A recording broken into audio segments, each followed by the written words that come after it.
position, like I kids? said, dude, it's okay, man. Like, honestly, like, what was I doing at the craft house? I was teaching a bunch of kids how to cook, I mean, you're you not know? wrong at Like, all. I mean, there are a couple of differences, but I'll say one of the reasons I got into it is after living in some bigger cities, there is not a very talented work pool for cooks in this area.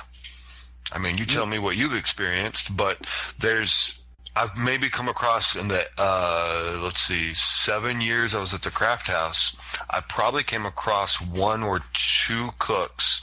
I think I hired one who had been to culinary school. Was it? Now, I'm not saying culinary school is a requirement. I'm just saying, like, most of the people who come through, it's like the last of the line for whatever reason. They're mostly mercenaries who are just looking to make money real fast. It's hard to come across somebody who was passionate about cooking, who was reliable, all of these things. And I thought that by teaching, I could help kind of bring some of that passion and also some of that. I could give back to the community that raised me by creating more of these kids that were talented about cooking and that stayed in Lubbock. You know what I'm saying? Like, hopefully Oh now yeah. they go on and they can cook wherever. A lot of the But people honestly, that I worked with in Lubbock were very not inclined in the culinary aspect of their life. You know what I mean? And I'm not saying I'm sitting there making those dishes where you see on Food Channel. It's just a little bit of food and like drizzle and shit over it. I like to make hefty plates. It's really good food, Yeah, comfort but food. hefty. Yeah. I know what you mean. Hearty or like comfort food, like a chili cheeseburger, stuff like that. Like, I get you, and that's perfectly fine. But teaching is honestly, it's like I really like it. I have the biggest difference actually is not. Is the bureaucracy, because I'm working for the government technically. So when I worked in the restaurant, if I needed something, I fucking went out and I bought it. Oh, this is broken and we need to fix it. All right, as soon as it slows down, I run over to Home Depot, I buy whatever it is we need, I come back, I fix that doorknob on the bathroom. You know what I mean? And now it's like, okay, you have to put in a work order. And then it never. And then a week later, 2 weeks later, or like, oh, I wanted to buy chef coats for my students. And they're like, all right, you got to go through one of our approved vendors. I'm like, okay, let me look. Oh, the ones we have are price gouging you on chef coats right now for like $35 a coat. And I'm trying to buy in bulk. So I find this vendor and he's like, yeah, I'll give you like a 40% discount off MSRP of what we show on the website because you're a school and you're a member of the National Restaurant Association. I'm like, cool. Then come to find out, I have to get them approved to be a vendor. NRA? Yeah. Yeah, the National Restaurant Association. I can't believe 12 years I've never heard of this. But continue. Yeah. But no, so to get this company approved so that I can buy chef coats from them at a really good deal, I had to submit all this tax and paperwork to the central office for my school district, and I did this in August of last year. And in February of 2000, so I did it in August of 2018, and in February of 2019 it was approved. And then, like, to buy the chef coats, I have to place an order with him, and then I have to turn that order into my bookkeeper, who turns it into, like, her bookkeeper, who then, like, approves it, and then sends it. Yeah, it's just this long line of bullshit. Yeah. Like, I don't even want to talk about it. So that was honestly the biggest change. Granted, I can't say fuck or cunt nearly as much as I used to. Well, hopefully you work with at least seniors. I mean, I do, but still, like, my bosses, principals, stuff like that. They're like, not a big fan of teachers. Can't say goddamn motherfucking piece of shit cunt. Yeah. And I'm supposed to get mad at them when they say that. So that part is a little different. I try and watch it. I'll definitely let some stuff slip every now and then, but if you have students that, like, once you can get their respect, and once they respect you, they stop trying to be cool. They kind of open up, and they're themselves. They're not the kind that are going to try and fuck some stuff up. But when you get students to be themselves, that's when you see the really, like, artful side of them, the cooking side, you know? Yeah, for sure. And I think you would be the best teacher ever. Honestly, man, if I walked into high school and seen this dude with a big ass beard, maybe not mustache, a Star Wars semi-sleeve, dude, I would never want to leave. Yeah, it throws, like, the first time when students haven't met me before, or on, like, open house nights when I meet parents, it always throws them off. They kind of look me up and down because they're not sure that they just they're like, you're a teacher. I've got a full sleeve on one arm that goes all the way down. All my knuckles are tattooed. One of my hands is tattooed on the top. I've got a big beard. I mean... Yeah, that's how it was when you interviewed me. I was just like, holy shit, this is who I'm getting interviewed by? Oh, let me find all my Star Wars stuff I have. Like... Yeah, I remember that. Yeah, so, and... Man, I don't know. Like, teaching is, I really enjoy it. It has its ups and downs. Every job does. You know what I mean? It's not 100% better than being a chef or cooking or anything else. A different field. It really is. It is a different field. The big difference is, I can't fire these kids. I do get to hire them, though. Like, I get to choose, like, my class is considered, like, it's technically an AP class. It's an advanced placement class. And, we only take, I teach at a trade school. So it's a high school that is also a trade school. So at my school, there is, like, construction where they're building houses in the back that they donate to Habitat for Humanity. There's some law enforcement classes.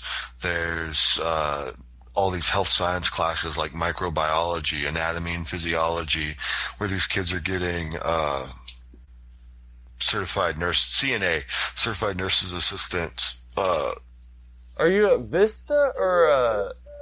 No. So it's a high school. It's called the Byron Martin Advanced Technology Center. It is.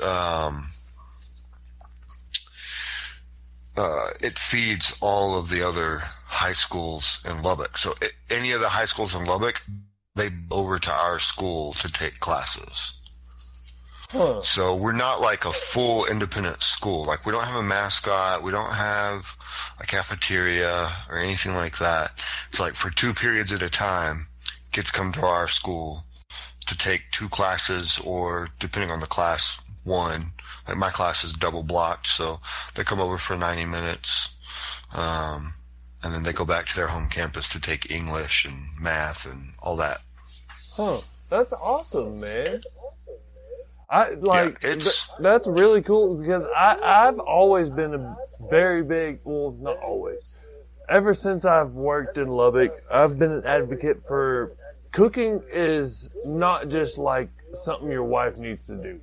It's a trade. People are always going to need to eat. You know what I mean? And especially in times like we have now. Especially in times like now. It's a life skill that you need to have. Yes. Like, I think it was from CNN. I'd have to double check. But there was a article from Greg Abbott saying he's not shutting down restaurants and bars in Texas due to this bullshit we've got going on. Because that would just cause pandemonium. Yeah. People don't have anywhere to go eat, but he says, like, keep like, say your capacity is 200. Space your tables out so you can serve 100. and they can be away from each other and promote to-go food. Yeah.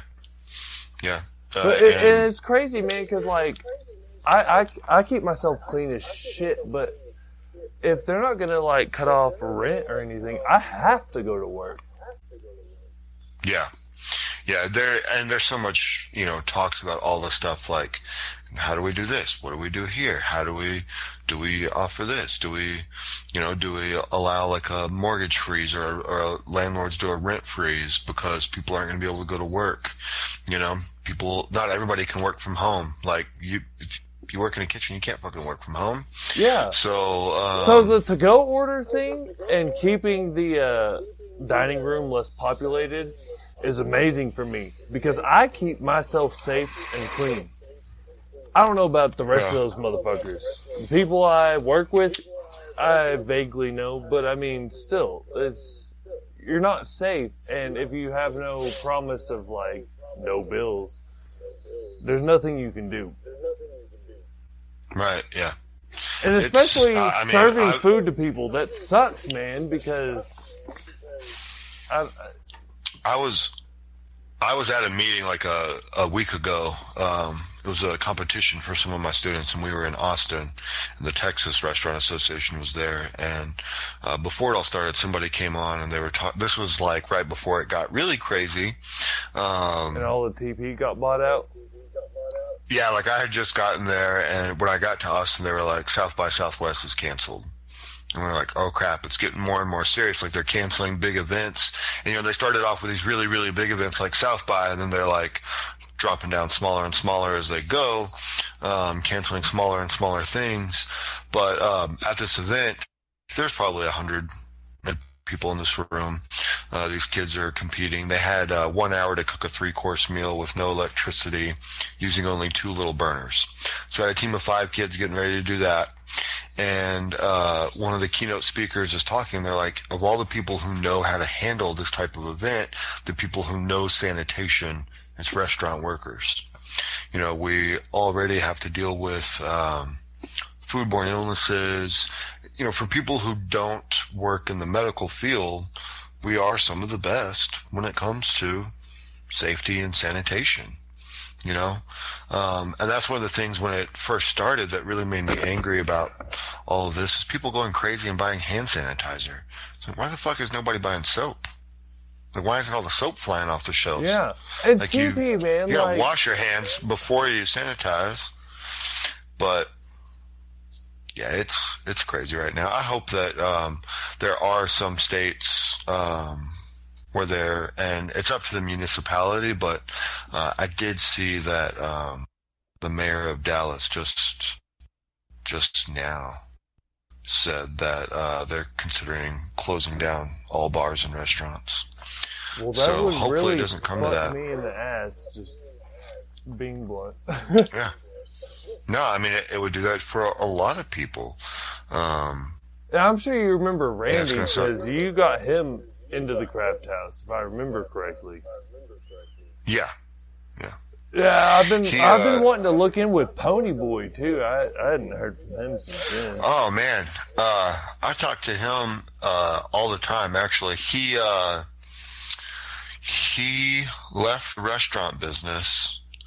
He works on a cargo ship. He became like a merchant marine, and he moved to Houston. So he works on cargo ships, like traveling all over the world. Huh. For like months at a time. Lately, he's been staying in the Gulf Coast. Like he was trying to get a job on a tugboat, staying in the port, staying in the harbor there in Houston. But like, he had one job on like a little small oil tanker that went up and down the Mississippi. He's been on cargo ships like in Tokyo, the Philippines, Guam, like all over the East China Sea, all kinds of stuff. So he's been doing that for a solid, I don't know, probably 3 years now. Damn. He actually, when he quit the craft house and was moving back to Houston to go through all this, he came and lived with me and Catherine for about a week, maybe 2 weeks. before we moved back to Houston. But he's been pretty good. Randy, when I left the craft